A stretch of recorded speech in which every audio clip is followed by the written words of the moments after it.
Bueno, vamos a ver el tema de cuentas nacionales y a partir de aquí entonces vamos a conceptualizar algunas terminologías importantes como son los sectores institucionales y el cálculo del PIB. Eh, para iniciar, diremos que partimos de un modelo sencillo, de una economía sencilla representada por el flujo circular de la economía, en donde hay dos sectores que interactúan en la economía en dos mercados, básicamente el mercado de bienes y el mercado de factores productivos. Aunque existen más sectores económicos, nosotros los podemos agregar en cuatro y sin duda la propuesta keynesiana, cuando veamos la función de demanda agregada, que es igual al consumo, a la inversión, al gasto del gobierno y las exportaciones netas, se explica un poco más de que existen más sectores. Aquí dos sectores que no hemos colocado son lo que son el gobierno y el sector externo. Vamos a decir en primer momento que los hogares demandan satisfacer sus necesidades. Son las empresas que se encargan de identificar esas necesidades y producir un satisfactor o satisfactores dentro de la economía, lo que nosotros denominamos bienes y servicios. Por lo tanto, las empresas producen bienes y servicios para satisfacer las necesidades de los hogares mediante el mecanismo de precios a través de los mercados. Las empresas para producir bienes y servicios necesitan factores productivos y por lo tanto se convierten en demandantes de factores de producción, tierra, capital y trabajo para producir, para mezclar esos factores productivos y así producir bienes y servicios que los hogares demandan. Los dueños de los factores productivos son los hogares. Y así nosotros miramos el primer ciclo. Si miramos la línea roja continua, nos devela de cómo fluye el dinero dentro de la economía y cómo el dinero es utilizado como un mecanismo de intercambio de bienes y servicios. En este caso, los hogares gastan por los bienes y servicios que adquieren de las empresas. Las empresas reportan esos gastos de los hogares a través de sus ingresos por concepto de ventas. Esos ingresos a su vez son utilizados en pago del uso de los factores productivos como salarios, intereses, rentas, beneficios, utilidades que reportan las empresas. Y nuevamente, como los dueños de los factores productivos son los hogares, quien recibe estos salarios, alquileres, beneficios, rentas, es en los hogares a través de algo que nosotros denominamos renta. Una de las cosas que nosotros debemos de ver es que el PIB, que es la actividad económica y que es algo que nosotros vamos a ver después, podemos ver que aquí se mantiene una ecuación. Los ingresos en la economía son iguales a los gastos y el tema de los gastos o de la demanda es igual también al tema de la producción.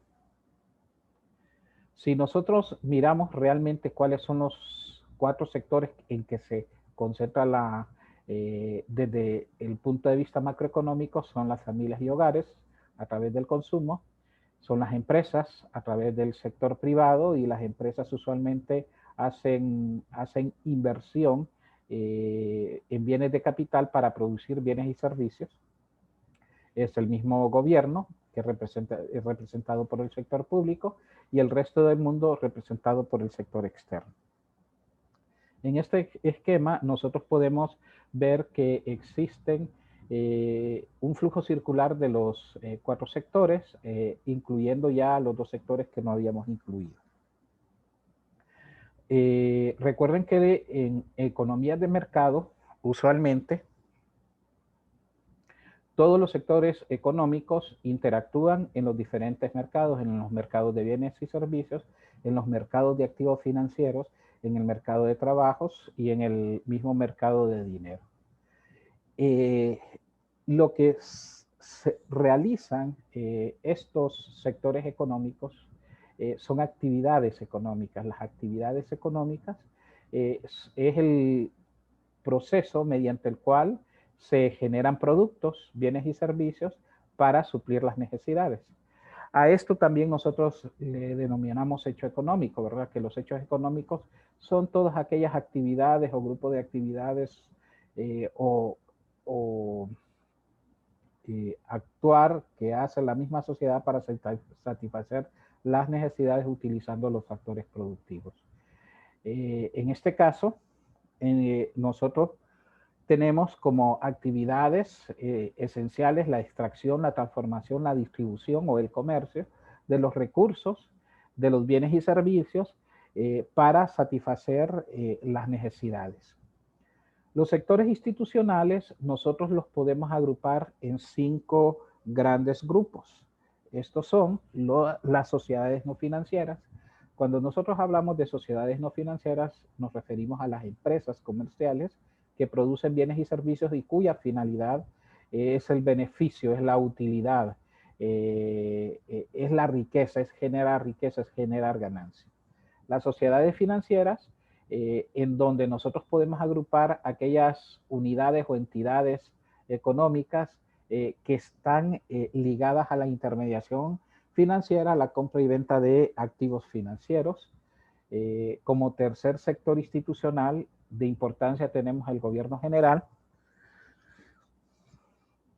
El gobierno general es una institución, es un sector institucional que produce bienes y servicios no de mercado. Cuando hablamos no de mercado, significa que su finalidad no es el lucro, sino satisfacer las necesidades de forma colectiva.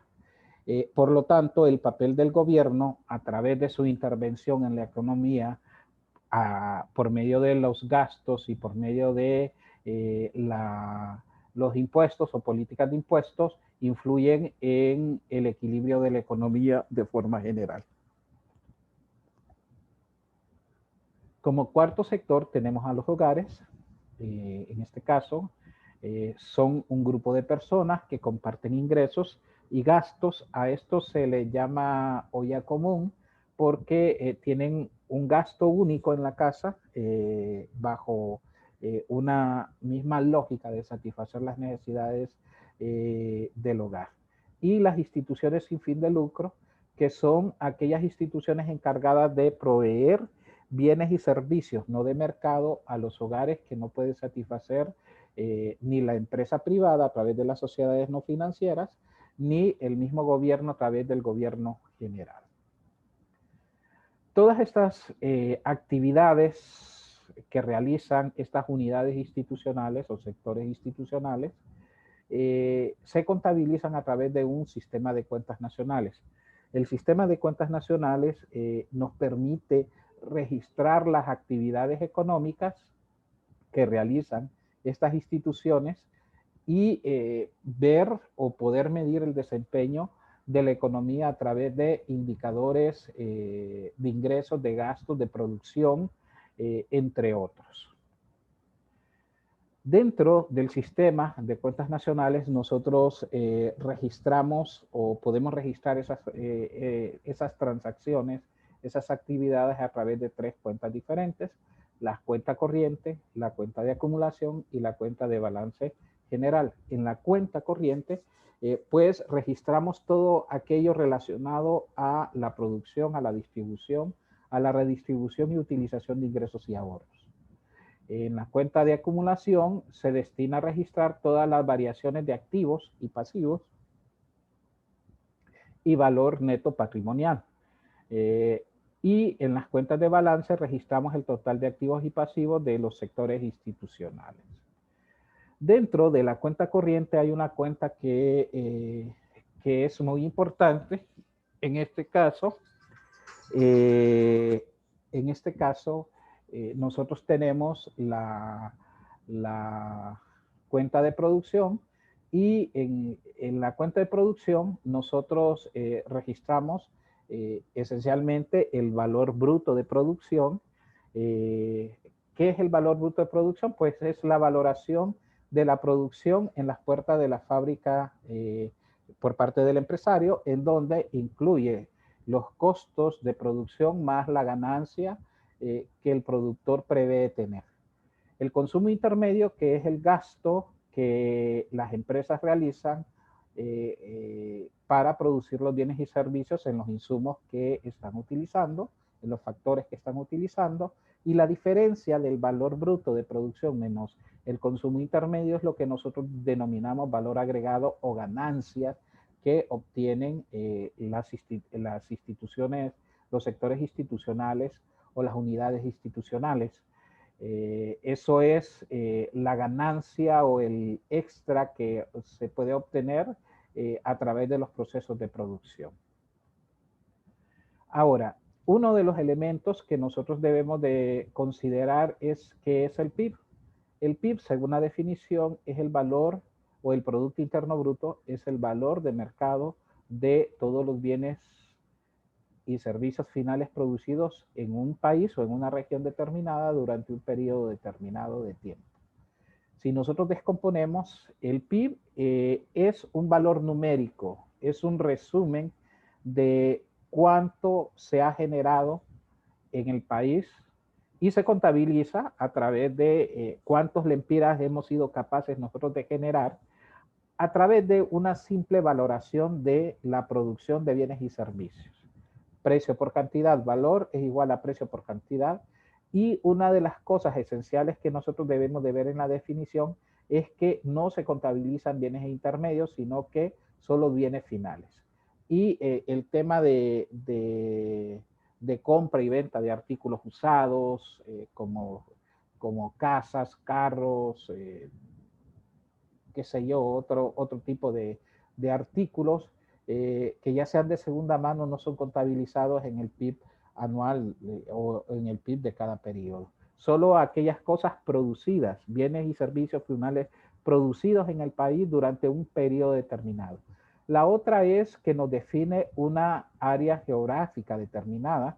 Eso significa que la producción ocurre en un país determinado, en una zona geográfica determinada y por lo tanto por eso se le denomina producto interno, que es lo que se genera dentro de un país o dentro de una región en un periodo de tiempo, en este caso trimestral o anual como lo publica Banco Central.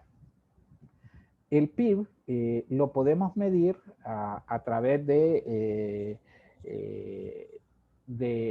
a precios corrientes y a precios constantes. El PIB a precios corrientes también lo denominamos PIB nominal. Y este es la valoración que nosotros hacemos de los bienes y servicios a precios vigentes de cada año. Ejemplos, la producción del 2005 es valorada a precios del 2005, la producción del 2015 es valorada a precios del 2015. Cuando nosotros hacemos esa multiplicación simple y esa sumatoria de todas las unidades institucionales que producen bienes y servicios, entonces a eso será el PIB nominal o también se le llama PIB a precios corrientes. Sin embargo, el PIB a precios constantes se le denomina PIB real y el PIB real mide la producción de bienes y servicios valorados bajo un supuesto, que los precios se mantienen congelados en el tiempo. Que esos precios se mantengan congelados en el tiempo significa a precios constantes o a precios de un año base. En el caso de Honduras, el año base es el 2000, todavía no han cambiado la base, y por lo tanto, nosotros sabemos que las producciones del 2005, del 2015, del 2019 están valoradas a precios del año base del 2000.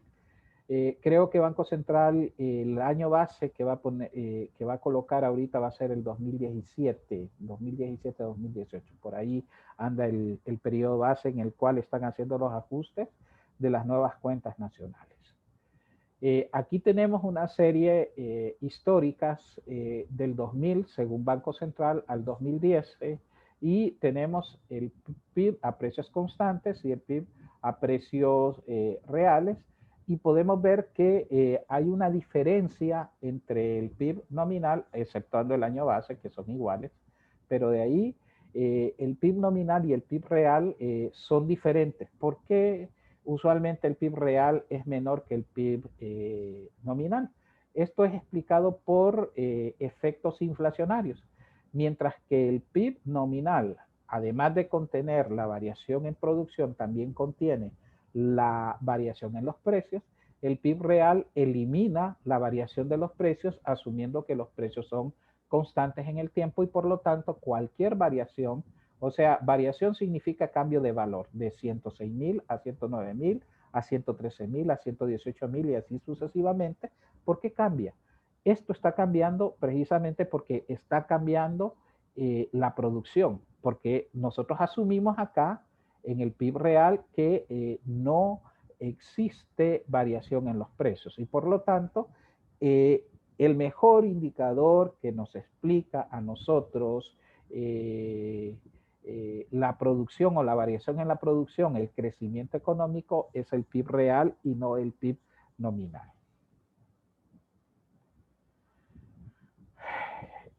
Para medir un poco sobre el comportamiento del PIB, porque al fin y al cabo los valores muy poco nos dicen, pero sí las variaciones porcentuales, nosotros utilizamos la tasa de crecimiento. El crecimiento nosotros lo podemos medir a través del PIB real, y lo hemos dicho, y simplemente es la tasa del crecimiento del PIB es igual al PIB actual, N o sub N significa actual, periodo actual, menos PIB N-1, que significa PIB del año anterior, entre PIB del año anterior por 100. Esto lo hacemos siempre que tenemos cantidades sucesivas, o sea, de un año a otro. Pero cuando nosotros tenemos cantidades, queremos medir el crecimiento de un periodo, no es la fórmula que nosotros utilizamos, ni sacamos un promedio simple. Entonces, en este caso, la tasa de crecimiento es PIB actual menos PIB anterior, N-1 anterior, entre PIB anterior, o sea, la diferencia o la variación de la producción actual menos la producción anterior entre la producción anterior, si lo vemos así, multiplicado por 100. Esta tasa de crecimiento puede ser positiva o puede ser negativa. Si es positiva, significa que hay crecimiento económico y que el PIB está creciendo en ese porcentaje. Si es negativa, entonces lo que significa es que el PIB está decreciendo con respecto al periodo anterior. O sea, el PIB actual es menor que el PIB anterior si la tasa de crecimiento fuera negativa. Cuando la tasa de crecimiento es negativa de forma anual, se dice que existe una recesión económica. También tenemos otros indicadores como el PIB per cápita y el PIB per cápita relaciona el PIB, ya sea nominal o real, entre el tamaño de la población o la población o el número de hogares que hay en una región o en un país. En este caso, el supuesto básico que nosotros asumimos con el PIB per cápita es si nosotros distribuyésemos de forma equitativa la producción generada en el país en un periodo determinado, a cuánto nos tocaría, cuántos lempiras o dólares nos tocaría a cada uno. Esa es una medida de productividad, o sea, uno de los acercamientos que nosotros podemos ver cuán productivos somos es a través del PIB per cápita. Y es esto que nos permite entonces a nosotros compararnos con otros países y es donde nosotros decimos que en el caso de Honduras, por ejemplo, nosotros, nuestra productividad media medida a través del PIB per cápita es de $2.600 al año. O sea, cada hondureño produce $2.600, mientras en otras economías como la media centroamericana, que es de arriba de $5.400, o sea, nosotros estamos por debajo de esa media. Y si nosotros miramos a los dos países en Centroamérica que son más productivos, en el caso de Costa Rica y Panamá, ellos andan entre arriba de $6.000 a $9.000 anuales. En otras economías más desarrolladas, el PIB per cápita es arriba de los $15.000, $20.000, $30.000, $40.000 anuales. Entonces, esto nos da una idea que nosotros tenemos serios problemas dentro de la utilización de los factores productivos porque no logramos ser productivos. Ahora, Una vez que nosotros miramos esto, existen tres métodos para contabilizar o medir el PIB. El método del valor agregado, o también se le denomina el método de la producción, el método del gasto y el método del ingreso. En el método del valor agregado es el que ya habíamos visto nosotros que, en las cuentas de producción. El valor agregado o valor añadido es el valor que un determinado proceso productivo adiciona al ya plasmado en la materia prima y en el capital fijo, bienes intermedios, o desde el punto de vista de un productor es la diferencia entre sus ingresos, o sea, su valoración en la producción, y los costos en las materias primas y el capital fijo que ha utilizado. Desde el punto de vista contable, simplemente es la diferencia entre el importe de las ventas y el de las compras. En este caso, nosotros aquí tenemos el valor agregado es igual al PIB. Si nosotros hacemos la sumatoria del valor agregado de todas las unidades productivas, entonces nos daremos cuenta que el valor agregado es igual al PIB y que el valor agregado es igual al valor bruto de producción menos el consumo intermedio. Esa diferencia nos permite entonces medir cuánto es lo que nosotros generamos de forma adicional una vez que hemos utilizado los factores productivos, cuánto le adicionamos al proceso de producción. El valor bruto de producción es la valoración que hacen los productores de sus productos en la puerta de la fábrica. O sea, si alguien quiere llevarse el producto, entonces ¿a cuánto yo valoro mi producción? Y simplemente, otra vez, valor igual a precio por cantidad. Sin embargo, a este precio se le denomina precio básico. El precio básico no contiene impuestos, no contiene gastos adicionales de traslado de mercaderías a los mercados y por lo tanto este precio básico contiene el costo unitario o el costo unitario, costo promedio, más la ganancia del productor por unidad producida. Aquí tenemos un ejemplo de una matriz de Lontiev en donde miramos algunas unidades institucionales, algunos sectores institucionales que producen bienes y servicios. Y si nosotros hemos dicho que el valor agregado no es más que la resta del valor bruto de producción menos el consumo intermedio, entonces imaginémonos que vamos a estudiar todo el proceso desde el siembro de la naranja hasta la venta final de un jugo de naranja puesto ya en la mesa del consumidor. El productor de naranjas valora su producción en 100 y vamos a decir que no asume ningún costo intermedio, que simplemente el costo es de recoger eso, pero lo hace la familia y por lo cual la familia no está cobrando nada. Entonces, si yo restase el valor bruto de producción menos el consumo intermedio, el valor agregado generado en esta primera parte de producción es 100. Sin embargo, el valor bruto de producción del agricultor de naranjas lo vende a la industria y esto pasa como insumo, se pasa a insumir en el siguiente proceso, en el proceso industrial. Se procesa todo el valor que se adquirió de la producción de los granjeros y se hace concentrado y ese concentrado se valora en 100. Entonces, si yo resto 200, que es la valoración de la producción del industrial menos el consumo intermedio, entonces el valor agregado generado será 100. Este concentrado es comprado por los supermercados para distribuir, para hacer jugo de naranja, poder hacer los botellones de jugo de naranja y poderlos vender. Entonces insume 200 200 lempiras o 200.000 lempiras de concentrado que adquirió, hace el jugo de naranja y lo envasa, y esto lo vende a los supermercados, al consumidor final, valorando su producción en 350. 350 menos lo que insumió, que son de 200, que lo obtuvo de la fábrica de concentrados, es igual a 150. Si nosotros sumamos el valor agregado de cada uno de los procesos productivos, 100 más 100 más 150, el valor agregado total de ese ciclo de producción es de 350. Si esta sumatoria si estos fueran los únicos sectores, entonces dijéramos que el PIB fuera de 350. Por otro lado, si nosotros queremos verificar, sumemos los valores brutos de producción de cada uno de los ciclos de producción.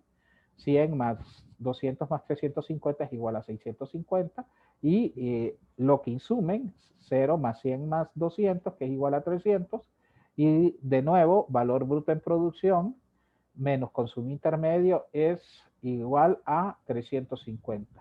Esto entonces nos permite a nosotros que de alguna forma no registremos doblemente contabilicemos doblemente algún proceso. Cuando nosotros presentamos las cuentas nacionales, nosotros vamos a clasificar a las actividades económicas en sector primario, sector secundario, sector terciario de la economía. Vamos a ver algunos casos especiales. ¿Qué es el sector primario? El sector primario son todas aquellas actividades, o agrupamos todas aquellas actividades dedicadas a la explotación de los recursos naturales con el fin de satisfacer las necesidades directas de las personas. Entonces, aquí vamos a hallar actividades como la agricultura, ganadería, caza, silvicultura, pesca, extracción de minas y canteras. O sea, todo lo que es la explotación de los recursos naturales por parte del hombre se denomina sector primario. El sector secundario serán todas las actividades de transformación, de industrialización, o sea, de transformar un producto, de transformar insumos en un producto final con características diferentes para satisfacer las necesidades. Y el sector terciario, que son todas las actividades de servicio que producen bienes intangibles, o sea, no los podemos tocar, percibimos que están ahí, pero no los podemos tocar. Si nosotros sumamos el valor agregado del sector primario más el valor agregado que generan las actividades industriales más el valor agregado del sector terciario, menos servicios de intermediación financiera medidos indirectamente, que no es lo mismo hablar de intermediación financiera que servicios de intermediación financiera medidos indirectamente, siempre esta cuenta va a restar, aunque yo la tenga positiva, ustedes restenla, porque así es. Va a ser igual al valor agregado bruto. O sea, el valor agregado bruto a precios básicos, que es el PIB realmente a costo de factores, también se le denomina, y esto sí sería bueno que lo anotaran, es igual el valor agregado bruto a precios básicos es igual a la sumatoria del valor agregado generado en el sector primario, más el sector secundario o industrial, más el sector terciario, menos los servicios de intermediación financiera. Esa es la ecuación. Si a este valor agregado bruto nosotros le sumamos los impuestos indirectos de subvenciones a las importaciones y a la producción, tenemos lo que se denomina PIB a precios de mercado. O sea, el PIB a costo de factores, que es este, también se le denomina la diferencia entre el PIB a costo de factores y a precio de mercado, es la inclusión de los impuestos indirectos. Los impuestos indirectos lo que graban son las actividades económicas y no la renta o el ingreso de las personas. Al desagregar, entonces nosotros vamos a tener todas estas actividades económicas por el método de la producción o el del valor agregado. Tenemos agricultura, ganadería, caza, silvicultura y pesca. Tenemos explotación de minas y canteras. Todas estas, agricultura, ganadería, caza, silvicultura y pesca, y explotación de minas y canteras, si lo sumamos, es igual al valor agregado del sector primario. Vamos a dejar algunos sectores por fuera, como ser la electricidad y distribución de agua y el sector construcción los vamos a manejar afuera por sus propias características. Y hemos dicho que la industria manufacturera es el sector secundario de la economía y en el caso de todas estas que están en rojo, desde comercio, reparación de vehículos, automotores, motocicletas, efectos personales y enseres domésticos hasta servicios comunitarios, toda esa línea corresponde a actividades del sector terciario. Si nosotros entonces sumamos sector primario más el sector secundario, más las actividades especiales que son electricidad y distribución de agua, más la actividad de construcción, más los servicios más el valor agregado del sector terciario, menos la intermediación financiera medidos indirectamente, los servicios de intermediación financiera medidos indirectamente es igual al valor agregado bruto a precios básicos. Los servicios de intermediación financiera nosotros los medimos, dice el valor total de los servicios de intermediación financiera medidos indirectamente se define en el sistema de cuentas nacionales 93 como el total de las rentas de la propiedad por cobrar por los intermediarios financieros menos el total de intereses que tienen que pagar, excluido el valor de cualquier renta de la propiedad por cobrar proveniente de la inversión de sus fondos propios, dado que estas rentas no proceden de intermediación financiera. O sea, es como el mismo capital que las mismas empresas de intermediación financiera colocan, pero no en el sistema financiero, sino que se dan otro tipo de ganancias. Entonces a eso hace referencia. Aquí tenemos un ejemplo de el valor agregado y me gustaría que verificáramos, por ejemplo, en el año 2000 al 2004, esto es del PIB por el método de la producción o del valor agregado y miremos que si nosotros sumamos absolutamente desde agricultura, ganadería, casa, silvicultura y pesca hasta servicios comunitarios, sociales y personales y le restamos la intermediación financiera, porque recuerden ustedes que la intermediación financiera siempre se va a restar, va a ser igual al valor agregado bruto a precios básicos o también se le denomina PIB a costo de factores. Si le sumamos los impuestos que se cobraron a las actividades económicas en ese periodo, que fueron de 2.118, va a ser igual entonces al PIB a precio de mercados de ese año.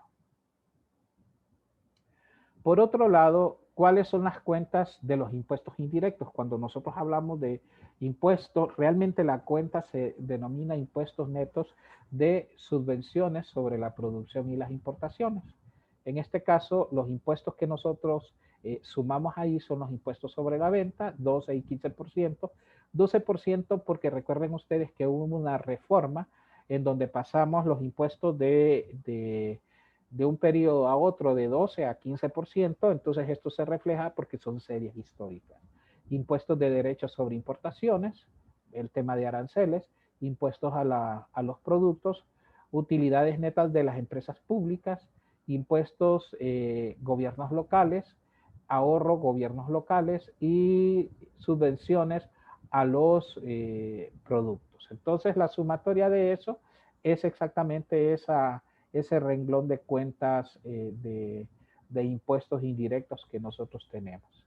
Ahora, por el enfoque de la medición del gasto, es algo que nosotros vamos a ver después. Gracias.